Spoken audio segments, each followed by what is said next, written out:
Slaughter daughter, the badass bitch.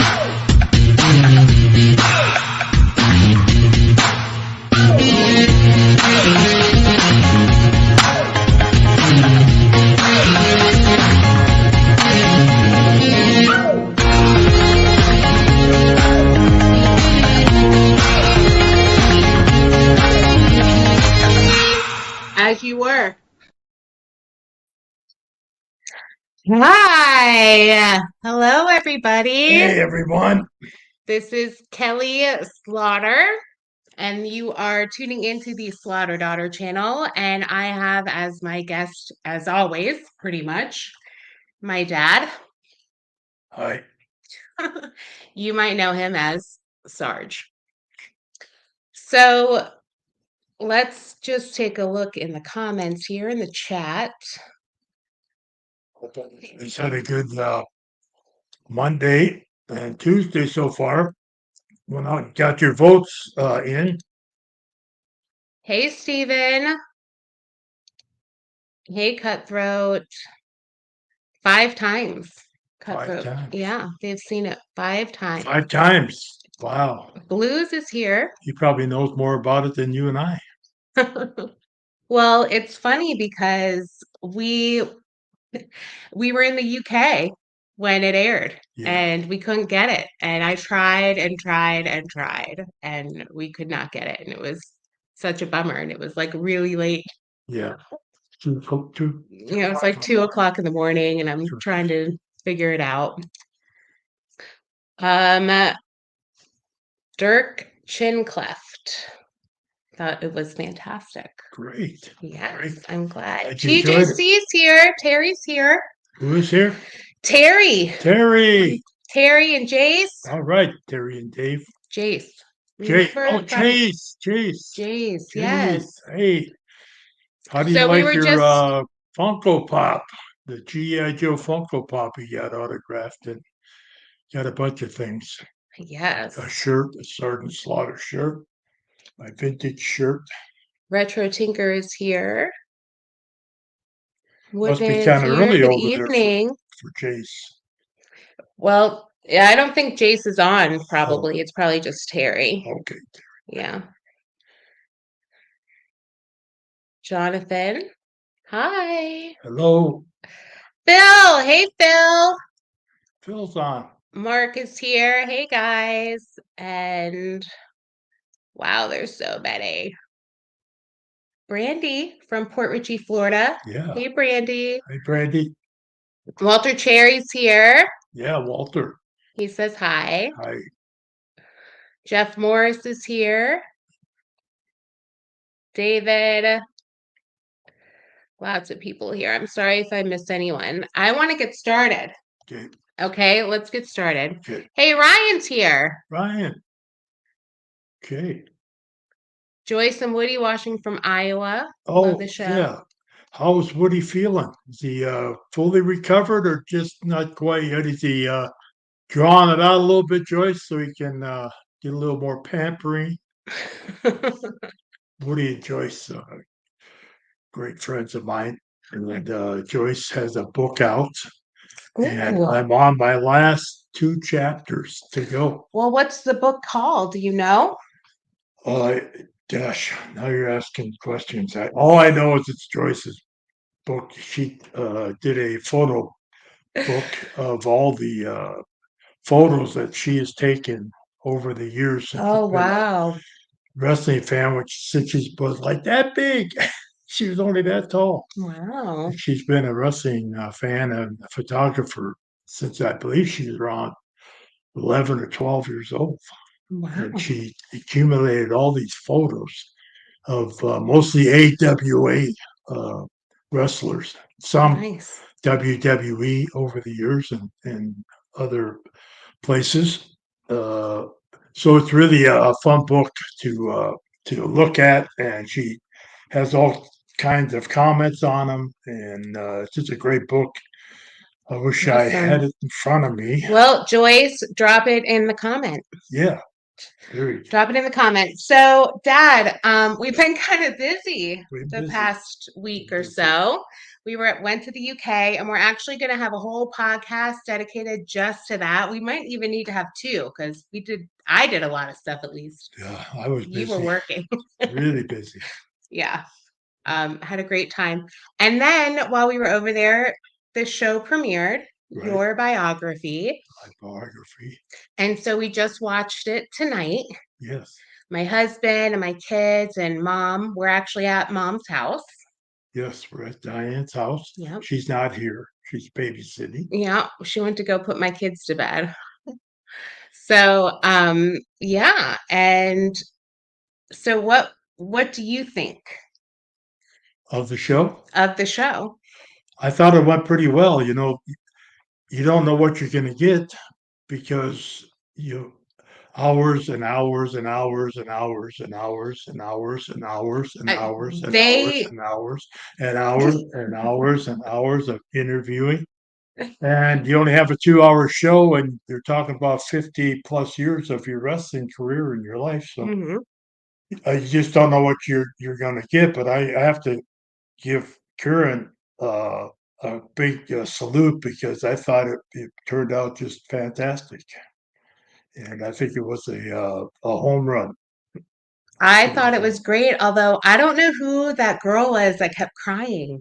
that was I can't have yeah. That's part of it. There's so many parts that you talk normal, but every time you were on, you were crying. So listen, Linda. I cry with big emotions and one any big emotion. And it was bringing up, like I said, I mean, that was traumatic to Yeah, think your dad's being murdered. I mean, I was young. I yeah, was really little. And I think I'm watching my dad be murdered in front of my face. I mean, that was very traumatic. And I really don't talk about it in depth like that to people. You know what I mean? Like that, I don't talk about that every day. I don't think I've ever even brought it up in therapy, to no, be honest with you. So it was kind of like having a therapy you're going to session. therapy because of me. Well, yeah. Oh well, I And my wonder why. traumatic childhood I had. Get that bill I get every month. Well, you should be paying it. Yeah, I should. Anyway, I do think, I am a firm believer in mental health, and I think mental health everyone, I think, needs to go to therapy, actually. I think it's important to talk about your feelings and talk about the big, hard things because if you bottle it up, it manifests in different ways. But anyway, that's a totally different topic. Um, Maybe we should do a show on that.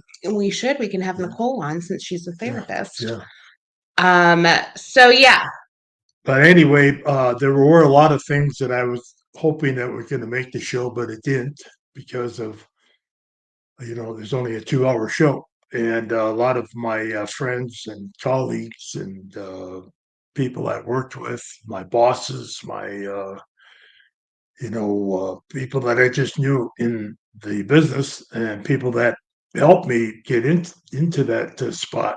You just they just didn't make the show, and I apologize if there's anybody out there that thought they should be in the show that weren't mentioned, but it was out of my control. I just interviewed, answered every question they asked me, and added other things that they didn't ask me. Uh, One was Lord Alfred Hayes. He was a very dear yes, friend of mine. A yes. lot about Harley Race, who really helped me get started and actually came up with the name Cobra Clutch for my move because I called it the Slaughter Clutch. Oh, and And I first wow. started it, and he came to me and said, "Hey, kid, I think you ought to change the name of that move. I like the move, but I don't like the name." And I said, "What would you call it?" And he said, "The Cobra Clutch." And that was in 1974, Wow. 75. And little did I know, 11 years later, I'd be in a G.I. Joe cartoon, and the enemy is Cobra. So the lights and all the stars were shining that day that Harley changed the name of my move. And enough The said, I rest is guess. history. Tigers would say, So enough wait, said. does that mean you owe him? I Do paid you him owe back him? many times. I paid Harley back many, many times. And God rest his soul. He Yes. was a good man. And There's a few others out there that helped me get to where I am, and if it wasn't for them, uh, Mr. McMahon Sr., Harley Race, Lord Alfred Hayes, Pat Patterson, Bill Tweet, Gerald Briscoe, Jack Briscoe, I wouldn't be on this podcast right now. I'd probably still be a roofer, part-time barber. Wow. Well, God, I hate to break it to you because you've cut my hair a few times. Yeah, I was You good. weren't that good. What? I was considered one of the greatest hairstylists of all time. Maybe back then Oh, when you maybe were, back then. Yeah, 18, 19 yeah, years old. right. How long ago was that? Let's not go into that. Yeah, Oh, so real clip joint. so Walter said the most important was, of course, the greatest single moment in human history. Of course, I refer to January 19, 1991, baby. January. January 19th, 1991. Do you know what he's talking about? Yeah, that was when I won the world title Uh, from the Ultimate Puke. that's right. And with a little assistance from the Macho Man. Oh, yeah. Little did I know that, the reason I was wrestling the Ultimate Warrior is because Macho Man was wrestling him a few months earlier, and the Ultimate Warrior broke Macho Man's hand, so he had to stop wrestling and not make any money, and that infuriated Macho Man. If anybody Mm, knew the Macho Man, that was like the worst thing you could do is make it so he couldn't make any money, so he couldn't work. So right. when the time was right for him to come back to the squared circle, I didn't know what was going to happen that night, but he clocked him with that Septor pretty darn good. And I turned around, and the Ultimate Warrior was laying on the second rope, and I was trying to pull him, and he was dead weight. He was knocked out. So I finally pulled him in, and I figured I'd try something. I'd give him a elbow smash to kind of wake him up a little bit. When I did, I went to reach his leg, and it was dead weight, and I pulling it, and the referee counted 1, 2, 3, and I don't know if anybody saw the clip of that or ever saw that match. You could see the look on my face. I'm like, uh, I'm the new champion. I grabbed the purple belt and held it up in the air, and once I realized we can't change that, I put the show on. So have to thank the Macho Man for that. And of course, Eddie Nussbaum, if he might be listening, he helped me along the way too. You know, Eddie. David enjoyed the show. Yeah. Yes, I do. Walter said, saw all the pics on Facebook from England. Looks like you guys had a blast. I haven't even finished posting. Hmm. I haven't even finished posting, Walter. I still Yeah. have to post Stonehenge. I mean, these are things that I did. I did get to meet up with you usually at night Yeah. for dinner. Right. And we would have a late dinner because for us, we were, 5 hours ahead. So we're eating at 10 o'clock, but in our time, it's five, Yeah. you Yeah. know? Yeah. So, by the way, did the time change bother you at all? Me? Mm-hmm. If I'm there more than probably 2 weeks, it would start bothering me. I Yeah. know when I went to Japan, my first trip there, I was there for almost 5 weeks. So when Mm, I did come back, and your mother was supposed to have had your sister already, which mm-hmm. we thought was going to be a boy because we didn't know back then if it was a boy or a girl. Right. And we had two names picked out, Andy and uh, what was the other name? Andy. I think Andy was the main name we were going to call our son, but Adam. Adam was the other one. Adam. And so when I got back and the baby hadn't been born yet, that night we had to go to the hospital. Hey, Melissa Pigeon. Hey, Melissa Pigeon. Wow, how's everything in Weston, Connecticut? Good. Good to hear that. Have you been over to Colony Pizza at all? One of the greatest pizzas in the United States and the world. Time eating in Gloria's burger. here. Who is? Gloria. Gloria. Gloria. Gloria. Gloria, You're up awfully Gloria. late, Gloria. Come on now. All right, so Dad, Congratulations to your son. He sent me a text right before I was getting to take off to go over to London that he had graduated with honors again. 90 had a 90 on his test. he was a test. They haven't graduated yet. No, but he made the next journey to the next part of his new career. So He sent me pictures. He was all Michael, bruised up from Michael, the yeah, he's all training that bruised he's up. He showed me doing. that He's too. going to be a probation officer, I just parole told and him, I said, probation. well, if you don't make it into that, you can always be a professional wrestler. There you go. Yeah, There you go. So, Dad, I mean, so I was interviewed for that, obviously. right. I love that they had your high school football coach. Yeah. I mean, how old is he? Do you He's got to know? be 85, 86 years old, I think. 85 or 86. So that would Yeah. have made him Yeah. only about 10 years older than you, Yeah. Yeah. He was a young coach. young Young coach. coach, knew his stuff. And that was another part that got cut out. Not only was I 2 years all conference and all state on my team, but I was also the most valuable player of my football team 2 years in a row, and I was a tackle. How do you do that? I mean, offensive and defensive.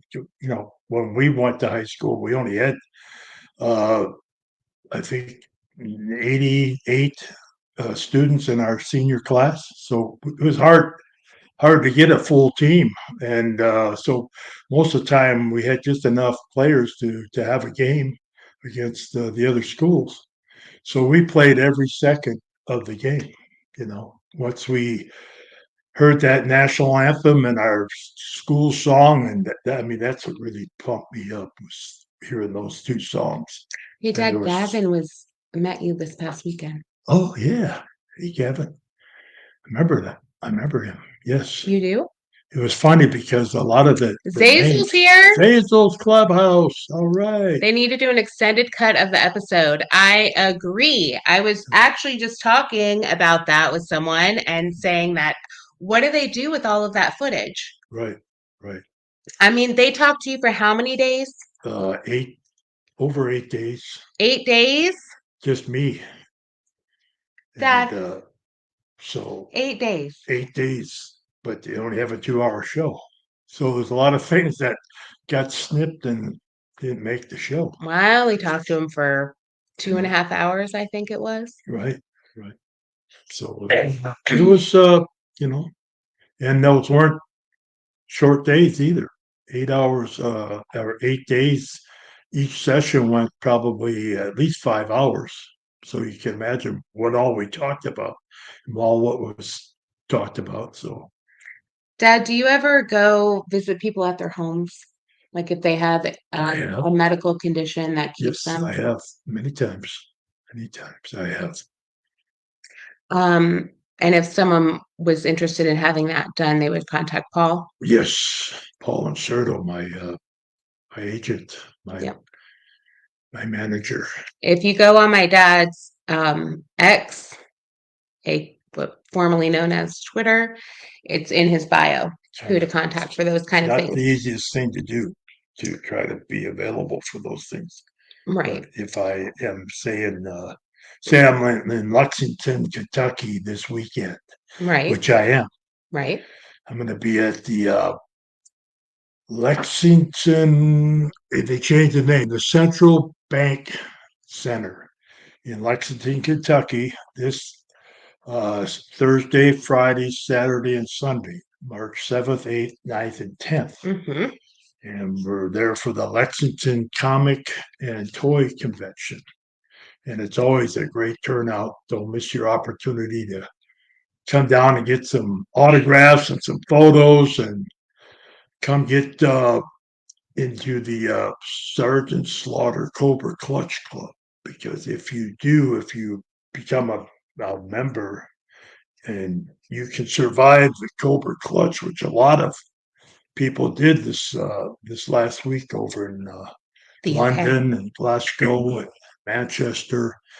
You receive a Sergeant Slaughter challenge coin. Yeah, it's got a picture of me on it. Tells about my Hall of Fame, and on the back it says that you're a proud member of the Cobra Clutch Club. And the only way you can get that is to earn it. You can't buy those. You can't buy those. So don't miss your opportunity, Lexington and the surrounding areas, to come by and say hello and join the club and bring all your Sergeant Slaughter wrestling and G.I. Joe collectibles to get signed. You can have a good time. yes. And then what are we doing on March 20th? March 20th, we are going to do another podcast. We are. We are. Oh, what's that going to be about? That's going to be about our trip over to the UK. Yes. I started to say that and then I never got around to it.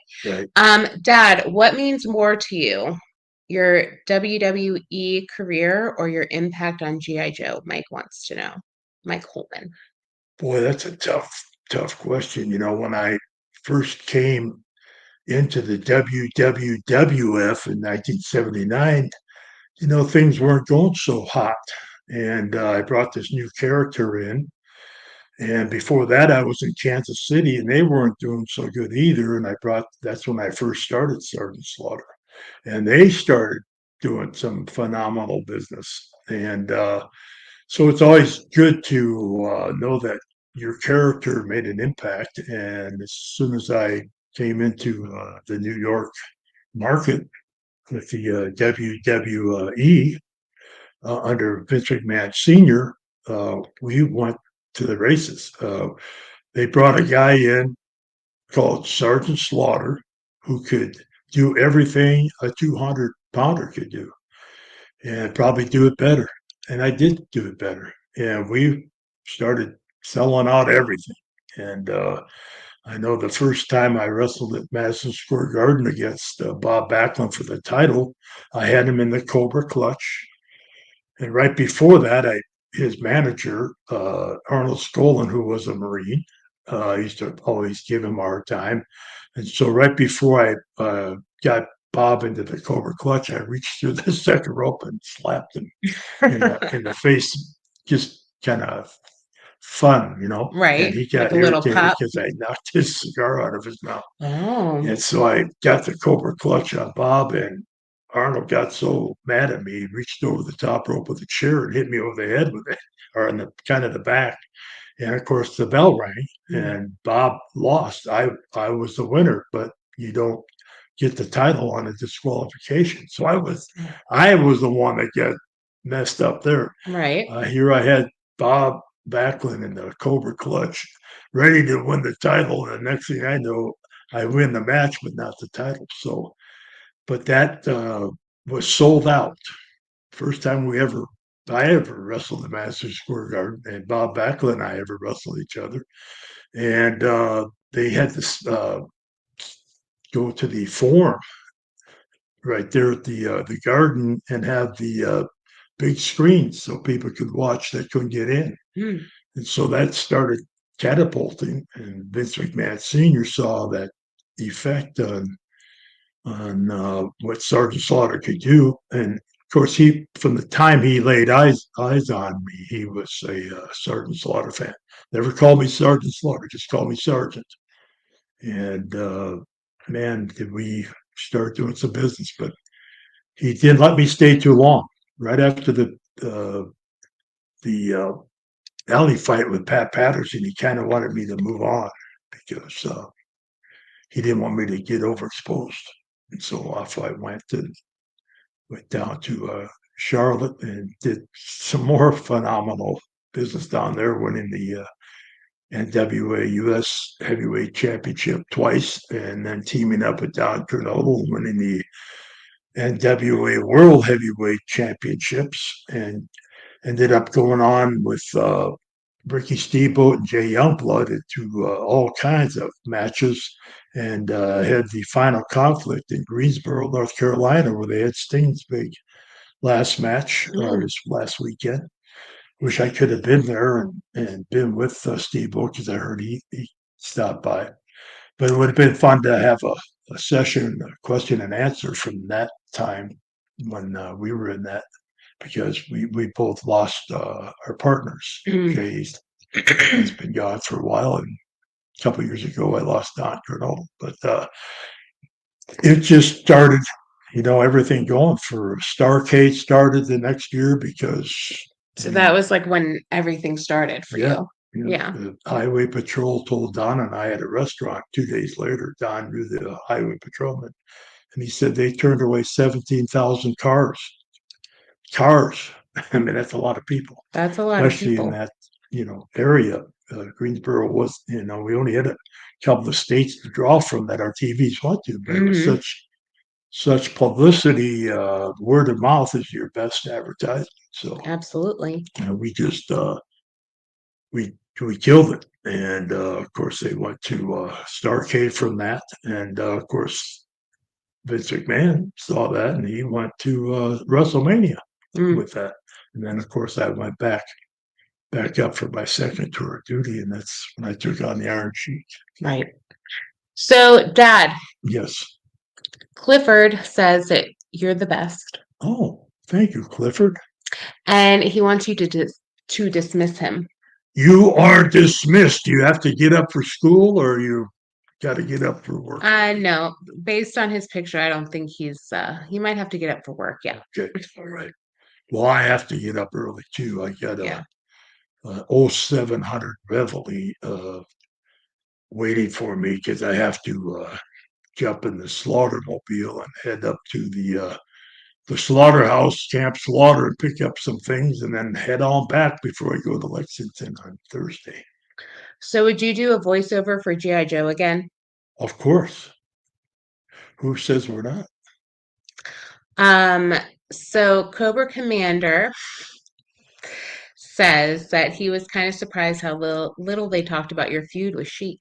Yeah. I was too, and I was also surprised that they didn't talk about the Triangle of Terror Uh-huh. during that whole. I mean, they talked about that whole thing, but then they Yeah. didn't talk about Sheik's involvement in that. No, I talked about all of it. Well, It, yeah, it you did, but just didn't make like we said, it's only 2 hours, hours. and less than that if you take out the commercials. It's really like an hour and a half of actual like Right. footage. So you know what I have to do. Mhm. Write the book. Yes, you need to That write the book, book. volumes, Yeah. volumes, and volumes. Joyce, you better get ready. You better get ready. We got to write the Sgt Slaughter book. What should we call it? Your book? Yeah, what should we call I don't know. it? Um, What if? what if? No. No, how about How about and that's in and that's order? an order. Yeah. That's a. Dale wants to know if you can talk about breaking up Nails from attacking Vince.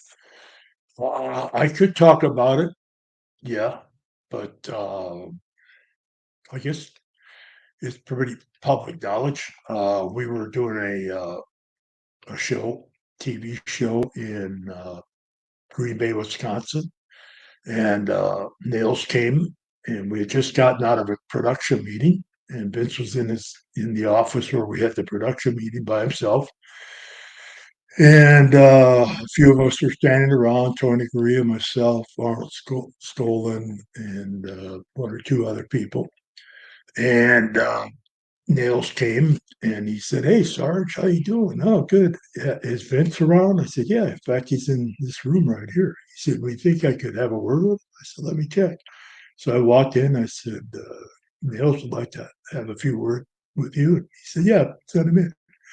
So he went in. I shut the door and we continued our conversation. Tony Gurria and I and Arnold. And next thing I heard, like furniture flying all over the place. So I opened up the door and there was Vince on his back on the floor and Nails was on top of him, Eee. choking him. And so I ran in my old football moves and I knocked Nails' hands off of Vince's throat and he threw him up against a blackboard that was in there. And held him as long as I could, and they were trying to get Vince up because he was kind of almost out and was gasping for air. And so I got up and I was holding on to nails, but he finally got away from me and got on Vince second time. And so I did the same thing. I just ran back behind him and did the same thing. I got his hands off of Vince's throat and threw him up against the board. By this time, they drugged Vince out of there and helped him get out of there. Mm. And as soon as the door was shut, Nails looked at me and he went, "Oh, hey, Sarge. I don't need to." He said, Just like, hey, "Yeah, what's up? hey, I didn't mean to get you involved in this." And I said, "Oh, it's okay. You've got me involved. There's no doubt about that." I said, "I don't know what's going on," but he said, "Oh, I'm okay now." I said, "Well, Vince has gone somewhere else, so no sense trying to go get him." He said, "Oh, I'm dull. I'm all done." "Oh, okay, good." So then he walks out and goes right around the corner where we were standing by the doorway. And there was a payphone there, and he called 911, and then the police came. Mm. Yeah. And so did the police take him away? No, he was pressing charges on Vince. He said Vince started choking him. Well, I think that's what he said. I'm not quite sure. But yeah, it was one of those things. That and a couple other times, uh, a guy with a knife uh, was asking me after the show was over at some arena, is that Vince McMahon over there? And I said, yeah. And he started walking toward him, and I noticed he had a knife in his hand. So I grabbed him from behind and held him and yelled at Gerald Briscoe. And I think Pat Patterson was standing there with him. I said, this guy's got a knife. And then there was one other incident that I kind of helped Vince out. So those are those things. yes. Funny how they don't remember those things when they let you go. Well, did you talk about that during your interviews? I talked a little bit about it, but it didn't air. Right. Because in the end, who has last say so and what gets put in there? Yeah, I don't. You know? I don't. I guess it's the executive producers and the directors. Yeah, and I guess the WWE. It's So their show. I know that out of everything that you talked about, Mhm. and you may have already answered this, but out of everything that you talked about during that they showed, okay, let me start over. Yeah. Everything that you Is there talked another about. hostess around here? No, you're stuck with me. Oh, And look, this guy loves me, and so you're stuck with me. oh, okay. So, okay. So, what I was trying to say was if you everything that you talked about during all of those hours of filming, what is the thing that you wish that they had shown that they didn't? If there was one thing that you had to pick. One thing that I talked about that wasn't aired was the Stolen Valor. And You did talk about it. no, I never talked about Stolen Valor. I never considered that I stole valor because I didn't serve in the military. And the chevron that I wore in my hat, which they did not air, also, I talked about my Uncle Andy, who was in the Korean War and stepped on a landmine, blew off his one leg and then one eye, some of his personal property, and he still uh, had 5 children. He was a school teacher, history teacher, and he was also a coach, football coach, Mm-hmm. and a basketball coach, I believe. And he gave me that chevron, and I wore that in my hat when I wasn't wearing the Marine Corps hymn or the Marine Corps hymn, the Marine Corps chevron, which I was asked not to wear by the Marine Corps. That's why after I think it was in the 80s, I stopped wearing the Marine Corps insignia Now, why did they ask you that? because they were trying to recruit and not have people not want to be in the Marine Corps because I was the villain. I was the pretty bad villain. What time period was that? That was in the early 80s. And so you were a villain, but that was an Iraqi sympathizer villain. That was just the beginning of Sarge. Yeah, And he was a right, villain because he was the right, mean drill instructor, the right, bully. right. Yeah. And Vince McMahon's father, Vince McMahon Sr., said, I want you to be the toughest, baddest Marine of all time, and I want you to act like you're a Marine. No matter where you go, where Well, you're it's all at, about keeping up the gimmick, just, yeah. protecting the gimmick. I always played my character. Right. I was never out of character, Right. but Unless you were at home because your right, character wasn't allowed there. right. That's true. That's true.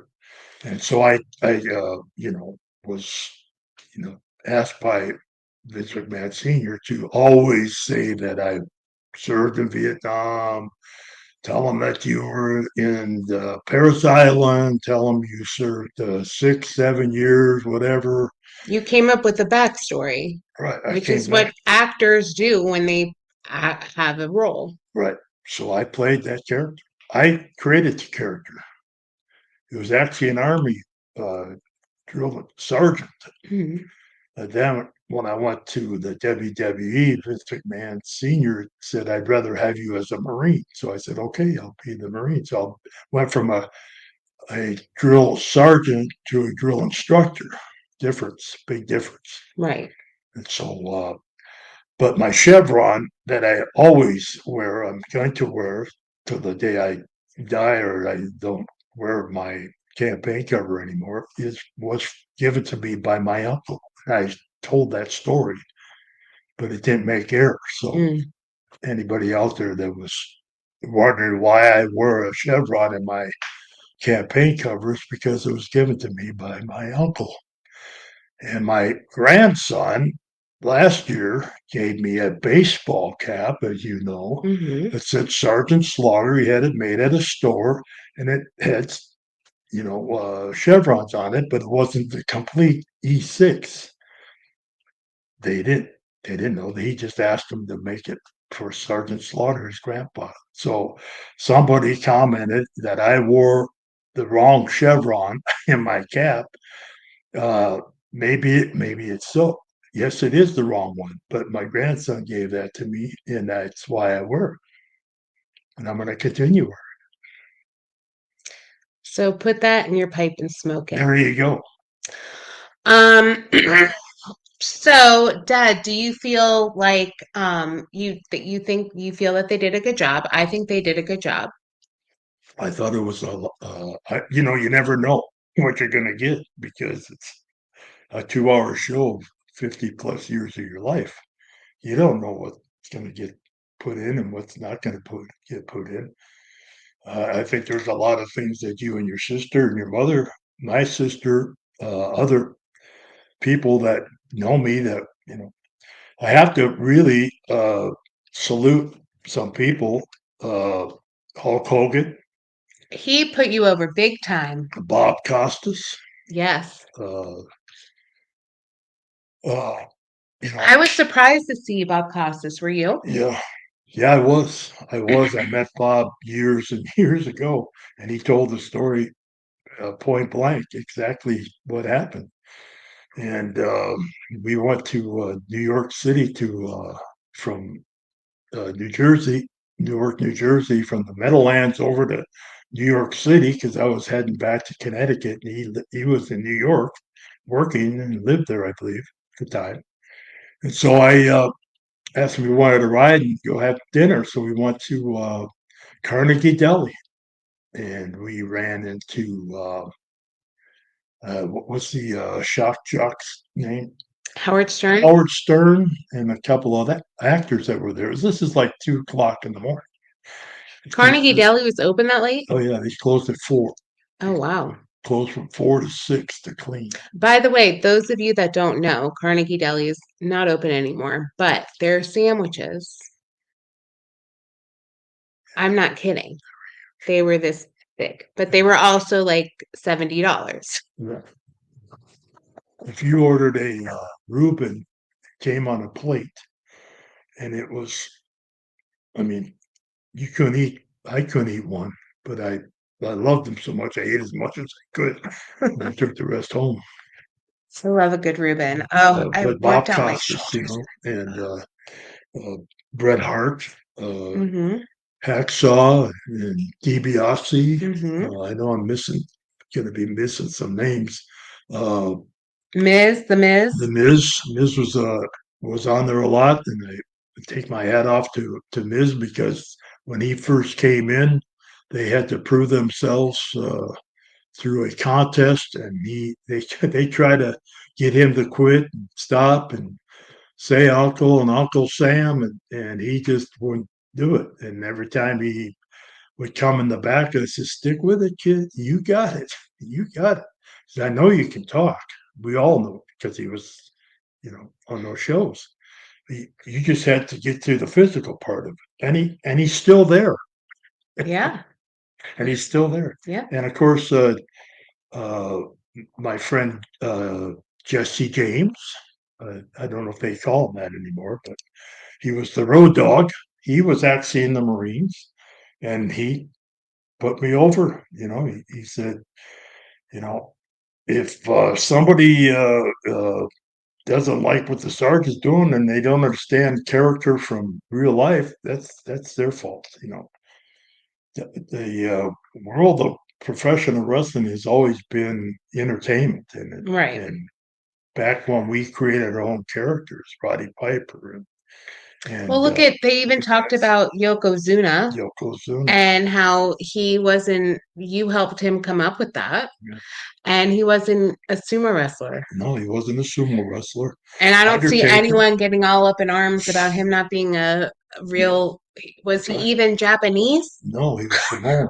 I mean, you know what I mean? Like this whole you brought up Stolen Valor, Dad, and to me, Stolen Valor is Well, someone that goes around and pretends to be a member of our armed forces and to get benefits, to go to the VA and try to get benefits, to go try to get a VA loan to get a house, to go to the bank and try to get loans to the VA, trying to get benefits for that, going out and wearing um, military dress, like I don't know what it's even called because yeah, like going out and wearing like getting, let me just say this. I know a Dan girl. Brostetzer. Go ahead. Oh, Hi, Dan. hey, Dan. Dan was in one in those pictures of Yeah, you he was in in high quite a school few football. They pictures. blurred him out, but he was right next to you. Yeah, he was always next to me. Yeah, Best buds. besties. Yeah.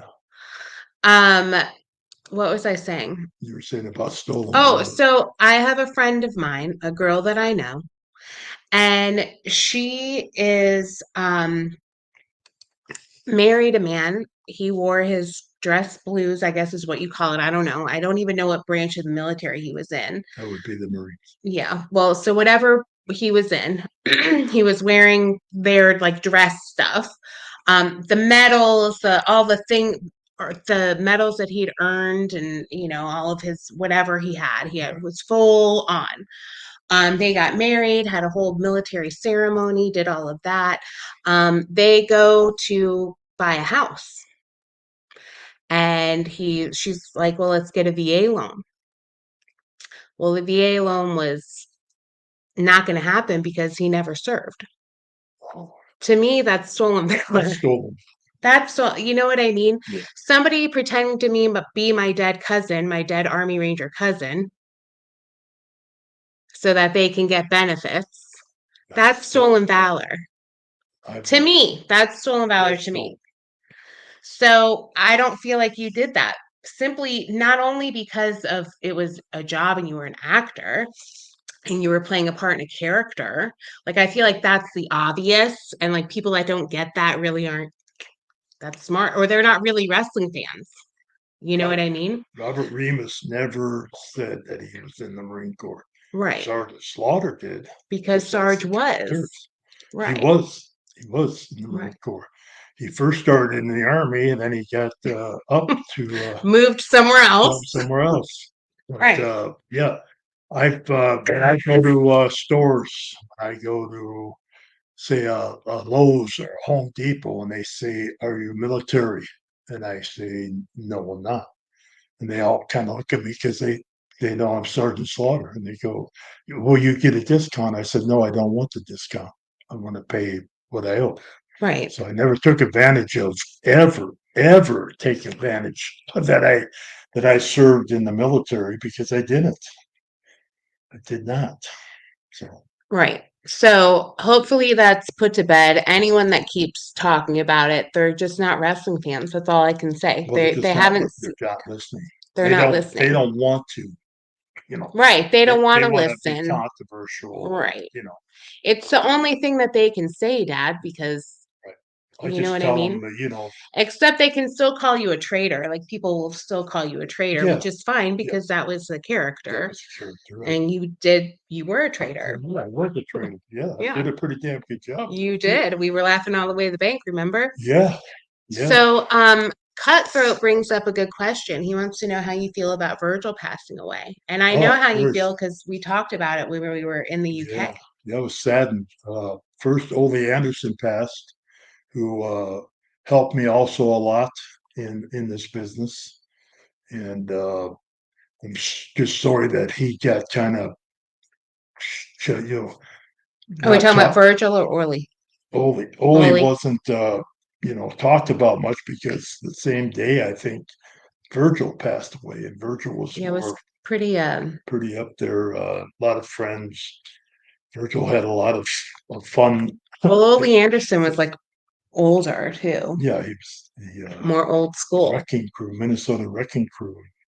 I watched he and his brother when they first started in AWA when I was a young boy in high school, and they wrestled for Gagne's AWA.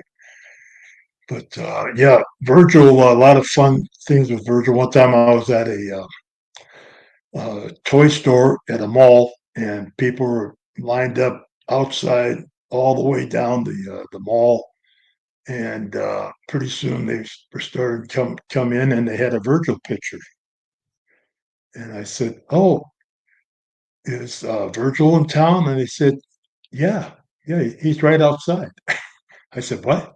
Yeah, he set up a card table and put some pictures, and he's selling pictures as we come in to see you. That's kind of uh, the guy Virgil was. He never saw a moment that he couldn't make a buck, you know. And the funniest story I've heard, Please tell the story he went to the Walk of Fame at the Chinese Theater where all in the stars Hollywood. are, and he set up a table on Vince McMahon's star, sold pictures there. I thought that was quite clever and classic. I mean, it was a classic. Probably not the smartest thing in the world, but he made some money that day. So Ed Schumacher from Joe Fest said, "Hi, Kelly and Sarge. Hope you had a wonderful trip. Thank you so much for allowing Joe Fest to be a part of your biography." Yeah, that was great. Great. Thank you. Thank you. I thought it was cool that Joe Fest was on there, and I thought it was cool that some of my friends were on there too. Yeah. Yeah. That was really cool. And in fact, I was talking to Gaz, and he said something about, "Oh, I was so happy to see Zazel and Adam and Chad," and he was naming everybody in Hans. And so I took a screenshot of that part on the A&E app. By the way, you can go on the A&E app and watch the show. Yeah. Um, I took a screenshot and circled his face Yeah. and was like, "Who's this guy hiding back there? Yeah. You're in there too, Gaz." Yeah. And Ken's in there. Yeah. And also the man that did Wilhelm is in there. the uh, the artwork for the classic, uh, the GI Joe classic Sergeant Slaughter. You know what I'm talking about. Say that again. I was reading, so Oh, the gentleman that did the artwork. He was oh, Adam Adam Riches. Rich. Yes, I'm sorry, I Adam was just don't on there. remember names. I Yes, never forget a face, but I yeah. can't remember names for the life of me. But the other thing about the uh, biography is that I wanted everyone to know that I did not serve in the military, and that but I wanted to serve in the military. I volunteered. I went down and took the test. I wanted to be a Marine. And but because I have a lazy eye, I've had it since I was born. they would not allow me to pass the eye test. I couldn't pass the eye test. I did it 3 different times. Is it still like that now? Yeah, Is that still you can't get in if you have that I issue? I don't know. I don't know. I could go down there and try to Well, it's re-enlist. not only, aren't you like practically blind in that eye too? Who? Aren't you practically blind Yeah, in that yeah, eye? yeah. I've only got 80% vision on that. 80% vision. Yeah, I don't know if anybody that's watching now saw the show, but you can see, I purposely took my sunglasses off so people could see that this eye is much bigger because you Yeah, don't see it with my sunglasses on. right. That's the reason I wore the sunglasses for my character, not only for the flash bulbs that were going off all those years, but I wanted to hide Your eye. my large eye, so I wore sunglasses. That was part of the character I created was to wear sunglasses because drill instructors, drill sergeants, any drill instructor does not wear sunglasses while they're putting anybody through boot camp. But I wore it because I wanted to hide the eye, and I had to wear something, and I could read. There was a time when Vince McMahon wanted me to host a show, and I had to read a teleprompter, but he didn't know that I didn't have vision. So he said, "Okay, Sarge, you got to do this without your glasses on." And I said, "Oh, I don't know if I can do that." He said, "Yeah, you can do it. You can do it." So I read about 1 or 2 words, and then I had to stop. He said, "No, it's really simple." I said, "No, I can't see it." "What do you mean you can't see it?" So then he pulled the teleprompter even closer, and it was about as far from here to my nose, and I still couldn't. I could just barely. It's all blurry if I don't have my glasses on because my other eye is okay. I have pretty much 20 vision on that 20/20 vision, but my other eye is 20/80. So when I have my glasses on, I can read. So a lot of times when I took my glasses off to wrestle, I could see the image. And for what I did with a bad eye, it was pretty spectacular as far as I was concerned. Yeah. And that was just the way it was. Not like Stan Hansen. Everybody knew Stan Hansen. He was completely blind. And when he would take his glasses off in the locker room, he'd have to hold on to the walls and had be someone in front of him to hold on to. So he got to the ring, and once he got in the ring, he couldn't see anything. In fact, one of the first matches I had with him, he hit the referee within the first minute of the match because he thought it was me, and he got disqualified. And so we had to make up for lost time. So I grabbed him and I said, "Come on, let's go over here. I'm over here. I'm over here." And some people have seen it. I know they commented it on social media this last year. Someone put it on that match that we had. It, it was a barn burner, as they say. Um, there's one thing that I want to talk, one more thing I want to say about the whole Stolen Valor thing. Were you ever a war protester? Almost Did made me you choke. did you ever go protest the Vietnam War or any war? No, no. Or I didn't really care for the Vietnam War, but I didn't well, protest it. nobody did. I lost a lot of friends that were in Vietnam. Right. That's why I wanted to enlist. I know I didn't protest any wars. I never was what do they call them, Draft a dodger. draft dodger. No, I wasn't a draft dodger. So I was a complete 4F. I was not allowed to be in any form of military because of my eye, and I couldn't see. So they didn't want me to be in it. They wouldn't allow me to be in it. And so when you see stuff like, for example, on Wikipedia, which by the way, Wikipedia is supposed to name a source when they make a claim about someone.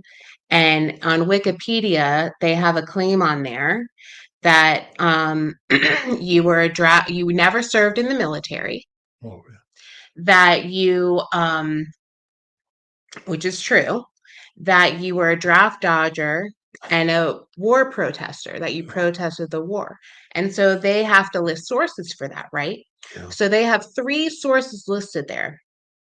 And if you go to those three sources that they have listed there, they say that it leads you to like an article that somebody wrote sometime where they actually asked the Marines if you were ever a Marine. And they said no, he was never a Marine. So that backs up the claim, which you've never denied, if Robert Remus was a Marine or in the military. So they said, no, you weren't in there. So there's that source, right? Mm. There is nothing in those three sources that they list that says that you were a draft dodger or a war protester. So I do not understand how Wikipedia can get away with that. Mm. They also say I'm married to Karen Hennessy. They also say you were born in Detroit, Michigan. Yeah, everybody's got it wrong.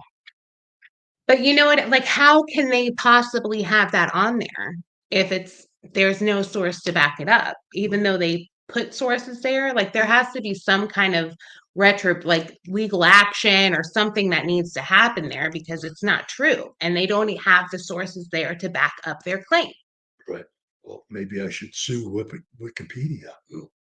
They need to do something to Yeah, rectify the situation. I've tried to get Karen Hennessy's name off of my Wikipedia, but it's impossible. There's Can't. no way. I have gone in there and changed stuff before years ago, like maybe 15 years ago, gone in there and changed stuff, and it always gets changed back. And I'm like, my source is he's my dad and I have his birth certificate. I know where he was born and it wasn't Detroit, Michigan. You know what I mean? Marriage license, and it doesn't have Karen Hennessy on it. Diane Well, Copper. and that is matter of public record. That can be Googled Right. to see who Robert Remus is legally married to and who he's ever been married to. And you've only been married one time, and that was to my mother, Diane Remus. Diane Copper. Diane Cop Remus. So, I guess we got that out of the way. yes. So, did you know that Paul Vachon Yeah. passed away? He did? Yes, Oh, last week. So when we were in the UK, that must have God happened. bless. God bless. You know, that always happens at threes, isn't it? Mm. Virgil, Oli, and now Paul. I just saw a picture of Paul too in Joyce's book. Oh, yeah? Beautiful picture. Well, there's many pictures of him in there, but one of the last ones that he was at the Cauliflower Alley Club was a great picture of him. And, he lost his brother earlier and his sister. But, oh, sorry to hear that. Rest in peace. So TJC, which is Terry, who we went to drinks with and everything, and his son Yes. is Jace. He says, all I know is after being lucky enough to meet you both this past weekend, you are both the most genuinely amazing people, and what you both did for my boy really meant the world to me. Great. I didn't do anything. I just was enjoying his company. He's like the cutest kid. He really is my favorite 8-year-old. I wasn't kidding when I said that. He's he's a really cute, well-mannered kid, but I Yeah. feel like most people over in England are well-mannered. Oh, I know. Lord Alfred Hayes, I mentioned earlier, when I was managed by him, we traveled together. And so when you're around him all the time, you start speaking like he did. He spoke what they said was the perfect Queen's English. So he would never call you. When I wrestled the Super Destroyer Mark II, I checked into the hotels as Matt Burns, like if you get a Matt Burns. Mm-hmm.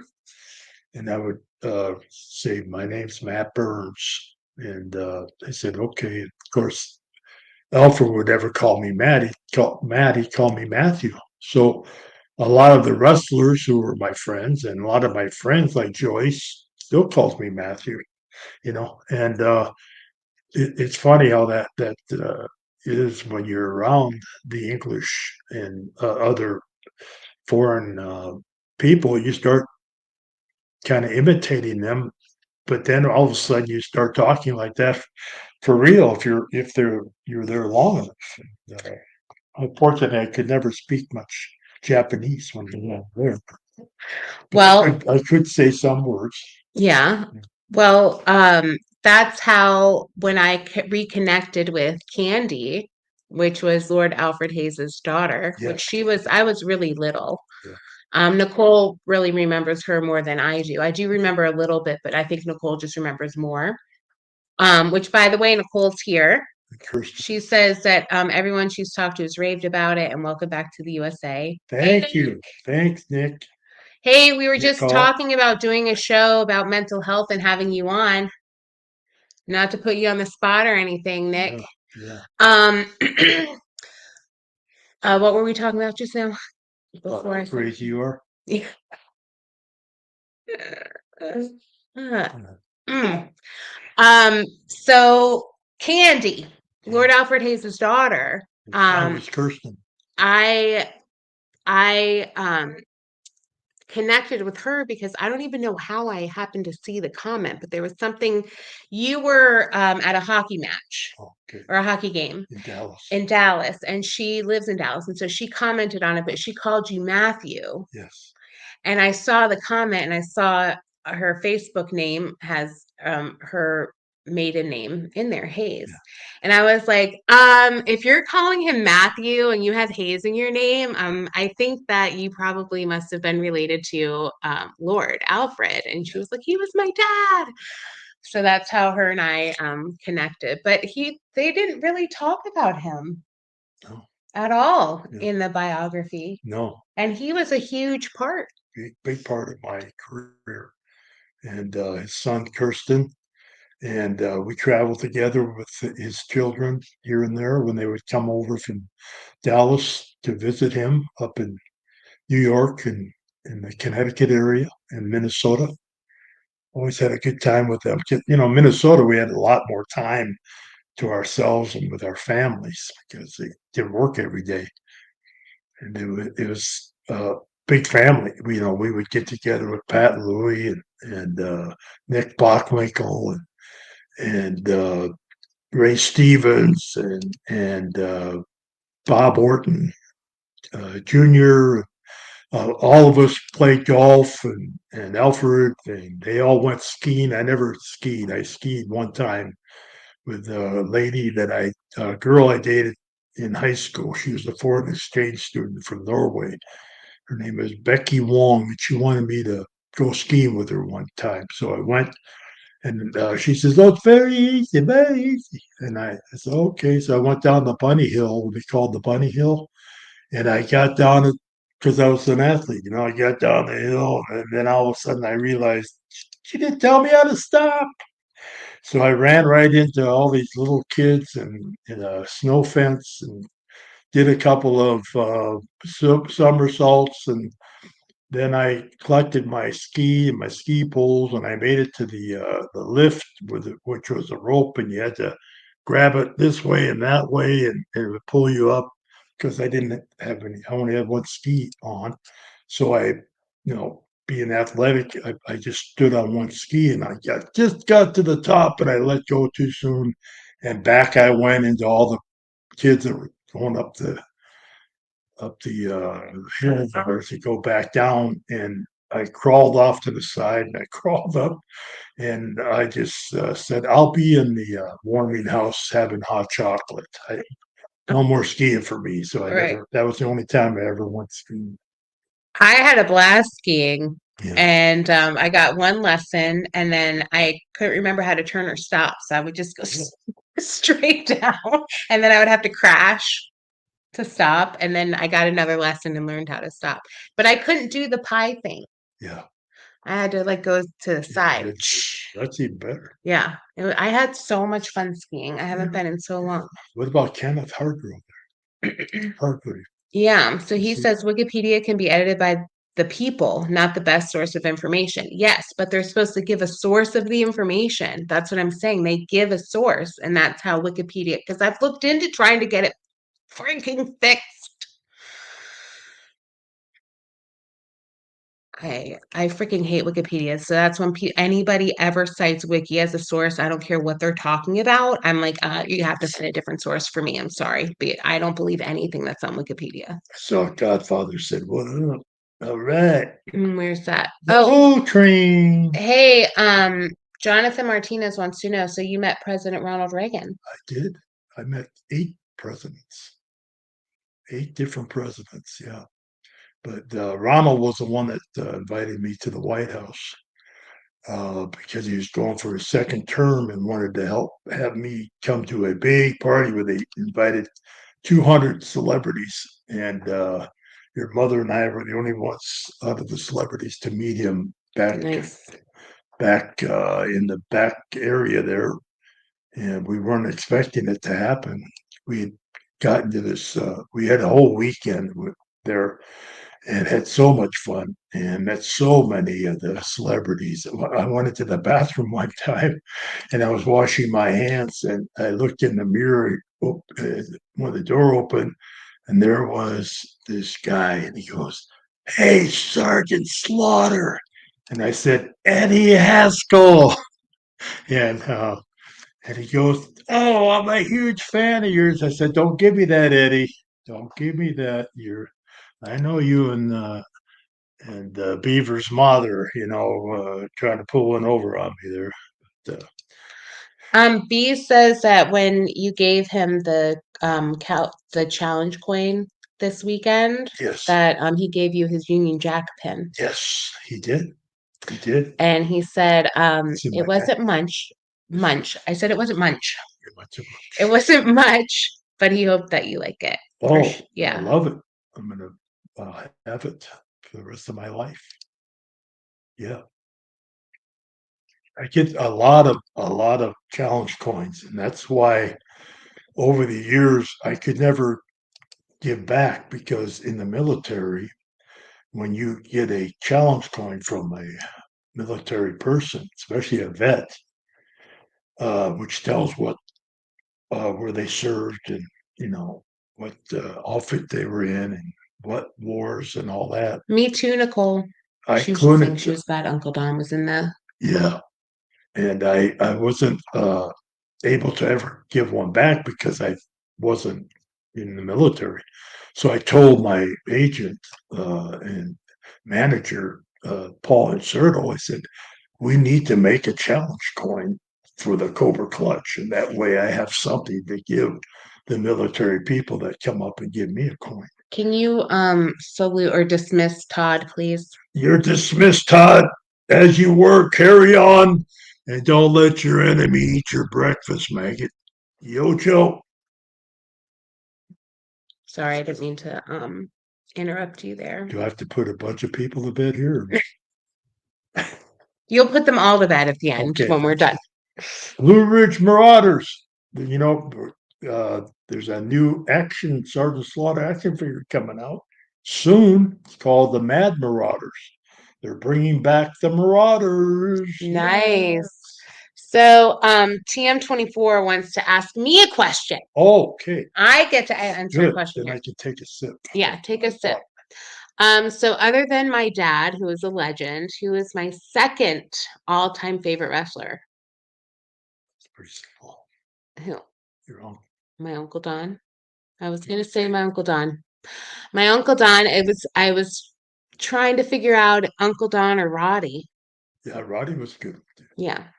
Roddy was I was Uncle Bob. hmm Was his only son, his godfather. Yeah. And his daughter, Ariel, is wrestling now. Yeah. Yes. So Jenny J is watching. Jenny, Loved all the right. biography. Jenny, you tried to FaceTime me a couple times and I wasn't able to answer. One, I never saw it, but I was in the UK. And then the second time you tried to call me, I was actually in customs and I was like, I don't think I should answer that while I'm in I customs. love the biography. But I'm so glad that you liked it and that you're watching. And Yeah. so who gave the A&E family photos of you and Kelly and your sister for the biography? Well, a bunch of us. I'm actually, that's one thing that I will say that I'm disappointed didn't happen was that my husband didn't make it in there at all. And that was totally my fault because didn't send in my pictures in time. And mainly because I was waiting for us to get those family pictures done at the beach. And then I wanted to send that in. So I didn't get my pictures done in time, and I guess my sister must not have sent any in with Derek. Yeah. But we were asked I to think my give. sister had a lot of them. She had some of the Yeah. film from her Super 8s and some of the photos of me as a young boy, as a young guy.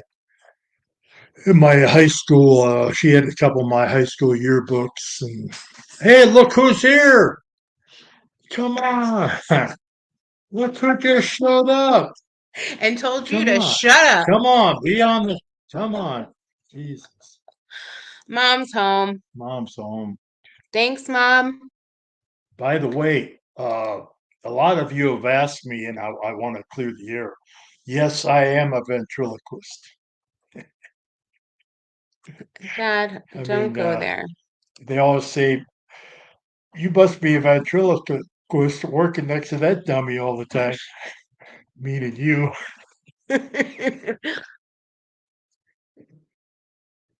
He really is making himself laugh there, Mom. No, meaning me. Do I need to elbow you again? So, BM wants to know if you'll come back to the UK anytime soon. You know what, BM? I think he needs to come, and I think he needs to go to Scotland because my sister and I want to go to Scotland, and so we need him to get a booking in Scotland.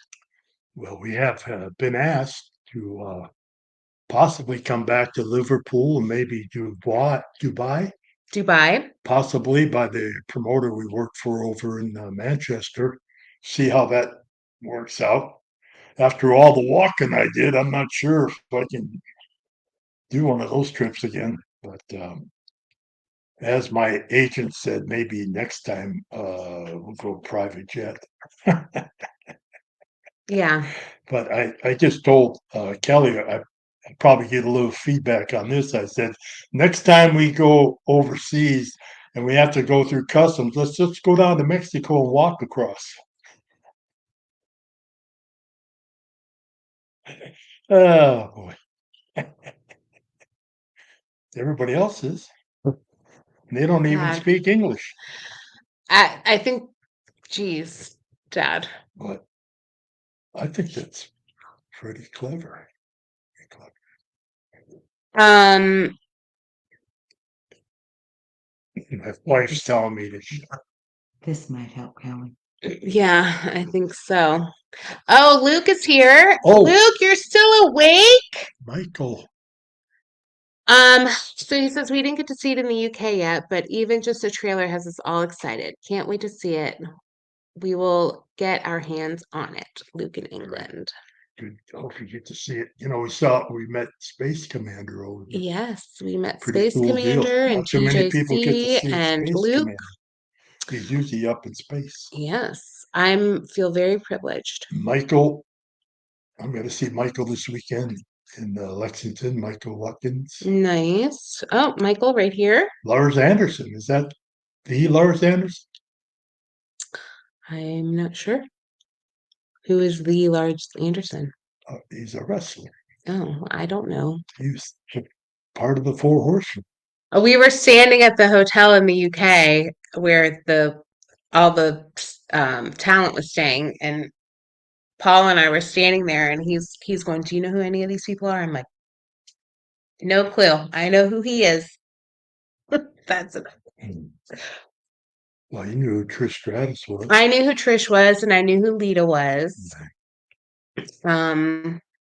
But the other ones, I did not know. Oh, Rikishi and Sean Waltman. I knew them. But the other ones, I had no idea who they were. I didn't even know, I'm like, I can't tell you if that's a wrestler or their friend. Yeah.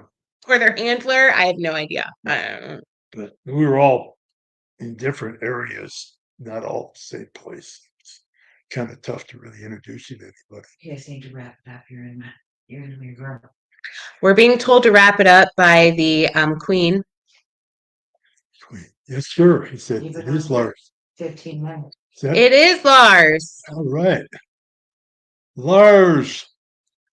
You know, I used to beat Lars at golf all the time, and now he's begging me to come back and play him some more. I told him he should come down to God's country here, North Kakalaka. Okay, we can talk about it later, Mom. We're live. Thanks. Yeah. Why don't you come over here and talk? No, you just want to be back there. How many of you think we need to have a reality show? My mom will just be off camera the whole time,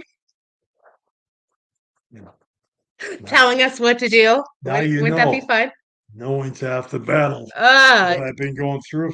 so 55 Kenneth years. Hargrave, he says, do you enjoy being a heel or babyface more? Well, did you watch the biography? Yeah, I Because he said, love them both, but I prefer being the villain. Yeah. It all depended The on question was for me. what it was all what well, was Gloria's needed. watching. I'm a little behind on When comments. we were in territories back then, you would always look and see, what that territory needed, a villain, or if they needed a hero. So that's how you would Don't you dare show me. do all that. That's how you'd figure out if you're going to come in as especially the world champion. If the world champion was the hero, then you'd want to come in as the villain so you could eventually wrestle the world champion. And if the top guy was the villain, then you'd want to come in as the hero. So, but most of the time, I would go into a territory, uh, wrestling territory as the villain. Yeah, that's how I usually did it. On occasion, when I saw a chance with the Iron Sheik to become the hero, that's what I did. Vince McMahon's idea to be the Iraqi sympathizer, that was not my idea. Let's get a Yo Joe with a good Sarge Yo, Bravo. Joe! Yo, Joe! Do it again because I was talking. Yo, Joe! Supposed to go, Yo, Joe! Yo Joe! Yo, Joe! All right. So Lars says he will be there. All right. Who would you cast yourself to play yourself in G.I. Joe? G.I. Joe? Oh no. So Sarge, how do you cast yourself in G.I. Joe? What do you cast yourself in G.I. Joe? I was already G.I. Joe. I was the real life G.I. Joe. They came and got me. So they asked me to be the first living G.I. Joe. All the other characters were always a voiceover, and one person would do 4, 5, 6 voices for different characters.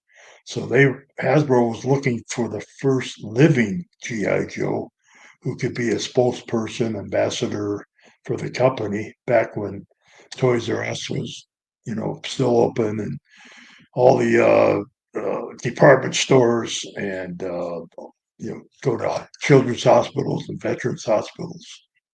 I was just giving you a hard time, Kenny. And that's how I was brought in. They asked me to come in. I didn't call them.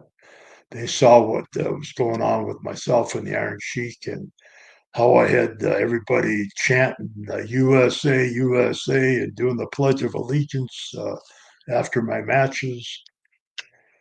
That's where they came and reached out to me, and we worked it out, even though we couldn't work it out with both Hasbro and WWE, because WWE had LJN as their toy company, and that would be a conflict of interest, Vince McMahon said. So we could never, I couldn't be with WWE if I was with Hasbro. Now I'm realistic with Hasbro, and because I now, have my name and I own my name, which I had already done in 1974, 75, but we didn't need it back then. But now it's a good thing I had done it. So Tim says, did you really get death threats when you were a heel? So Tim has also not watched the biography. He didn't watch it. So, yeah, I got many, many, many stabbed 4 times, shot at. One time, Don Trinodal, Private Trinodal, and Private Nelson picked up Roddy Piper and were taking him around to the shows. And I was coming in from, I think it was Japan, and I landed. I think it was Norfolk, Virginia, somewhere in there. And when they picked me up, they started telling me the story of the night before they had parked the camouflage limo out at this restaurant. And the time they left, the word came in that everybody thought I was in the restaurant, but I wasn't. It was the three of them. Do you see this comment And so from Pericles? I hope I'm saying that right. Right. I know it's Dragon Ball Z. they said they got into the car and about 4 or 5 pickup trucks chased them out of town and were shooting at them. Yeah, what was that? So it was that the Slaughterhouse is already the perfect title for a reality show. It would be. Yeah. It would be. I always wanted to have a children's show called Breakfast with Sarge, but it never got. I brought that to Vince McMahon also, but he kind of put it on the back burner because he wanted me to do other things. So Luke asked a very good question. If they made a movie of your lives instead of your reality show, who would you want to play you, Kelly, and Sarge? And who would play Mom? She's very mysterious. She is. So who would you want to play you? Wayne Maddie? Wayne Maddie would be a really good one. I Yeah. was thinking more of the fellow that was married to the lady that was Sophia Verana. Oh, yeah. Joe Magli. Yeah, Joe. I can't think of I it. His ran last into name. Joe one time at the JFK airport, and he was waiting for some bags and I was waiting for my ride to pick me up. And he came over and started talking to me. And after we talked for a while, and his bags came and my ride came, I texted that I think I just ran into the guy I want to have play me in my life story. Yeah. And I said it was like looking in a mirror. Oh. Yeah. he commented, he said, "Thank you. That was quite an honor, Clark." And now he's on that new show where they're going for the suitcases with money in it. Oh, yeah. Deal Yeah. or no deal? Yeah, deal or no deal. He's a big deal now. Yeah. Got out from under his wife's apron strings, and he's his own guy. Just So kidding, Joe. I don't think he's watching.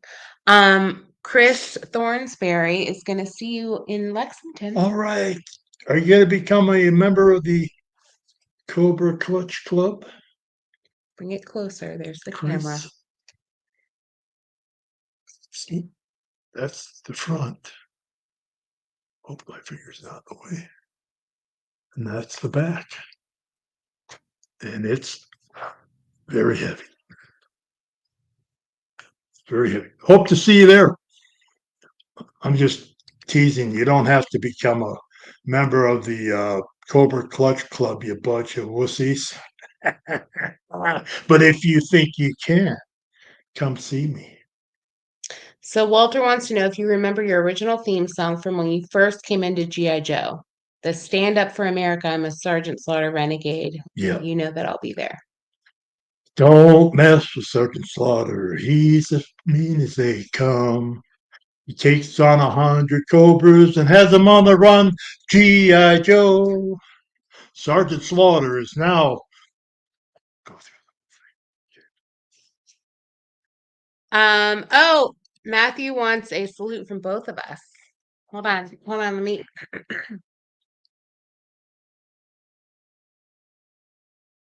As you were, maggot. Now, if you were in the Navy, I'll give you a naval salute. Okay. Naval salute. A naval Get it? salute, yeah, because if Naval you're salute. naval. Naval. Yes. So Dan says, I wish I could find the video of Sarge hatching a chicken. Hatching a chicken. Dan Ross says.